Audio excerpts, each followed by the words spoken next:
사랑하는 꿈의 가족 여러분, 토요일 아침 묵상입니다. 얼마 전 김성근 감독의 책을 읽다가 이런 이야기를 읽은 기억이 납니다. 그가 가르쳤던 신윤호 선수에 대한 이야기였는데, 신윤호 선수는 자신이 가진 능력을 온전히 사용할 줄 모르는 선수였습니다. 그의 문제가 무엇인지 아무도 찾아내지 못하자 그는 자신을 책망하며 술을 선택했습니다. 술에 빠져버린 것이죠. 술은 신윤호를 이전과는 다른 사람으로 만들었습니다. 이후에 그는 크고 작은 사건을 달고 사는 골칫덩이가 되어버렸어요. 하지만 김성근 감독을 만난 후 신윤호 선수는 선수 인생의 전환기를 맞이하게 됩니다. 2001년 김성근 감독이 LG 1군 감독 대행으로 올라왔을 때 신윤호에게 마무리를 맡겼습니다. 그 결과 신윤호는 1년 동안 최고의 활약을 펼치며 3관왕의 기염을 토해내게 되죠. 마치 마법에 걸린 듯 1년을 보내게 된 것이에요. 여러분, 신윤호의 변화를 만들어낸 요인이 무엇일까요?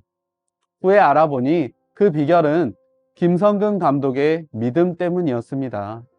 김성근 감독은 공이 빠른 신윤호에게 정면 승부를 요구했습니다. 그의 공이 빠르니 한가운데로 던져도 못 칠 것이라고 말해준 것이에요. 그리고 맞아도 좋으니 정면 승부를 해서 결판을 내라고 요구했습니다. 다른 감독들과 달리 김성근 감독은 자신이 한 말을 그대로 지켰습니다. 진짜 얻어맞아도 아무런 말을 하지 않았던 것이에요. 그리고 기회도 계속해서 주었습니다.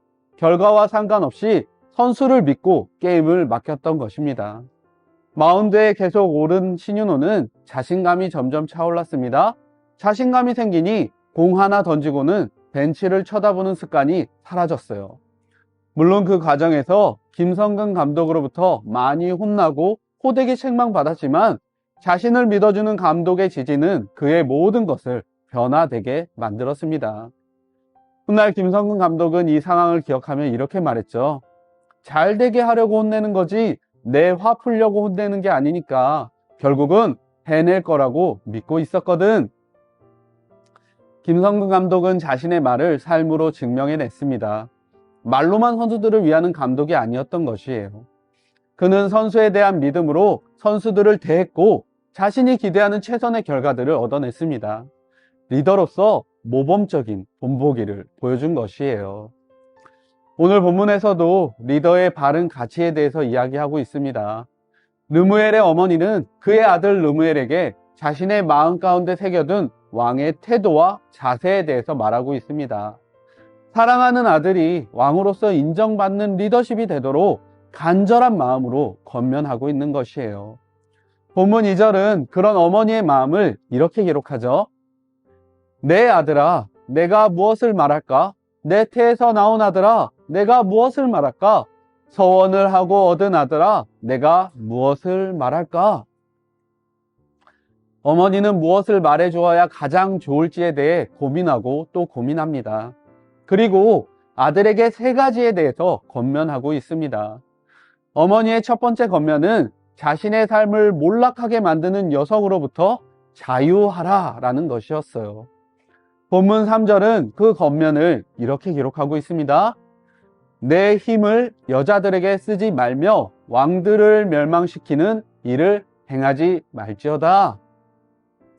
이는 곧 향락을 금하여 정치에 쓸 기력을 잘 보존하라는 의미입니다.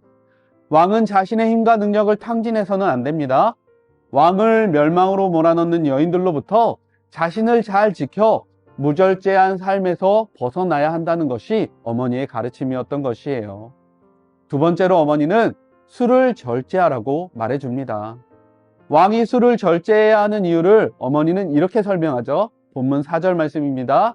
술을 마시다가 법을 잊어버리고 모든 공고한 자들의 송사를 굽게 할까 두려우니라.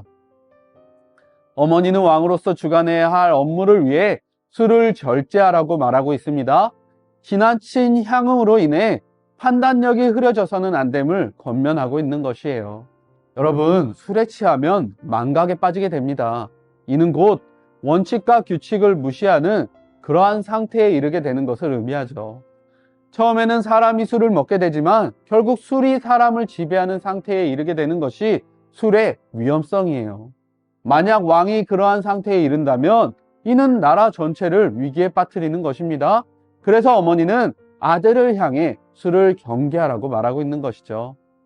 그리고 마지막으로 어머니는 아들을 향해 섬김이 필요한 대상을 잘 돌보아야 한다고 이야기합니다. 연민을 불러일으키며 고통받는 자들을 위해 그들의 삶에 직접적으로 개입하라고 말하는 것이에요.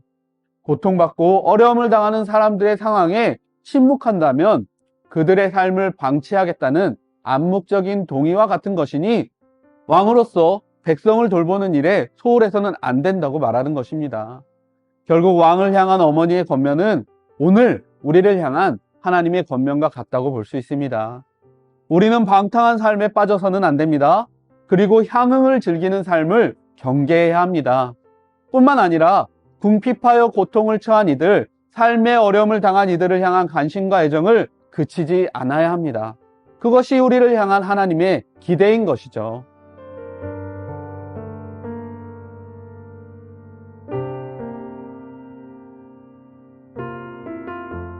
사랑하는 꿈의 가족 여러분, 오늘 여러분의 삶 속에 이러한 주님의 권면이 나타나길 소원합니다.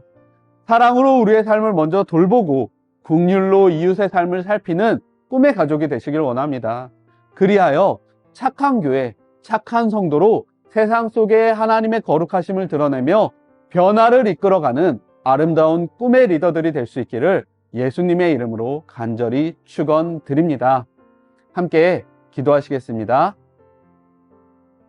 사랑의 주님, 오늘 잠언의 말씀은 곧 하나님이 우리에게 하시는 거룩한 말씀과 같습니다.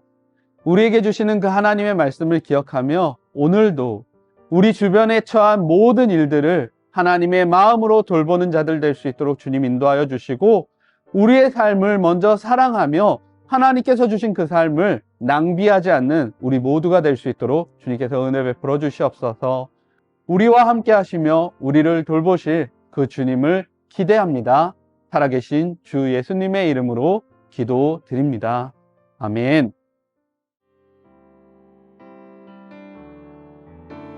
겸손히 내 마음 드립니다. 나의 모든 것 받으소서. 나의 마음 깨끗게 씻어주사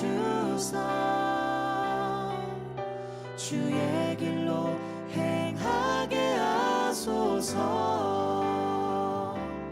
내가 원하는 한 가지 주님의 기쁨이 되는 것. 내가 원하는 한 가지 주님의 기쁨이 되는 것. 내가 원하는 한 가지 주님의 기쁨이 되는 것. 내가 원하는